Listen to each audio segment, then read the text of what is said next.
What's up mga ka-onfit? Nandito tayo ngayon sa Seoul Avenue sa Ayala Malls, Manila Bay. At grabe, dito pa lang amoy na agad yung bagong drop.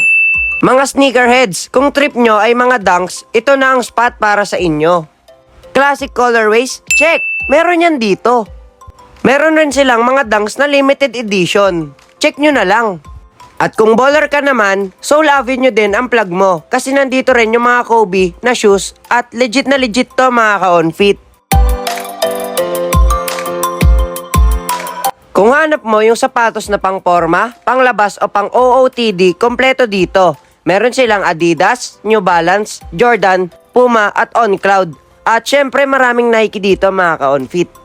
Name it, lahat nandito na sa Seoul Avenue. Kung mga rare na dunks naman ang hanap mo, pumunta ka na dito sa Seoul Avenue. Promise, dito pa lang mapapa-onfit with Rafa ka na agad. Kahit medyo pricey talaga yung sapatos dito mga ka-onfit, sure na sure ka naman na dito mo makikita yung mga rare na sapatos na gusto mo. Kung may budget ka, why not, diba? Follow nyo ang Seoul Avenue, ito ang Facebook nila. Salamat ka-onfit kung umabot ka sa dulo ng video na to.